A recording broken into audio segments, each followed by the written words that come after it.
Sur ces images, l'hôpital pour enfants de Mariupol, totalement détruit par des bombardements russes ce mercredi. Des civils sortent de l'établissement désemparés. Une vingtaine de personnes auraient été blessées. À l'intérieur du bâtiment, cet hôpital ressemble à un champ de ruines. Réaction immédiate du président ukrainien Volodymyr Zelensky sur Twitter après cette attaque. Des gens, des enfants sont sous les décombres. Atrocité. Combien de temps encore le monde sera-t-il complice en ignorant la terreur? Fermez le ciel tout de suite. Arrêtez les massacres.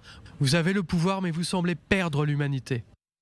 De leur côté, les États-Unis déploient de nouvelles batteries antiaériennes Patriot en Pologne. Habituellement stationnées en Allemagne, ces 2 nouvelles batteries ont été repositionnées à la demande du gouvernement polonais. Objectif des États-Unis, défendre le territoire des pays de l'OTAN. Plus tôt dans la journée de mercredi, Kiev et Moscou ont convenu d'un accord quant à la mise en place d'une série de couloirs humanitaires. Ми отримали повідомлення від Російської Федерації щодо погодження.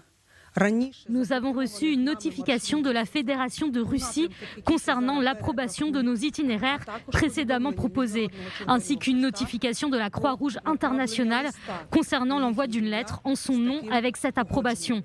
Nous avons envoyé notre lettre au Comité international de la Croix-Rouge et à 9h du matin, notre Premier ministre a parlé au chef du Comité international de la Croix-Rouge pour confirmer cet accord.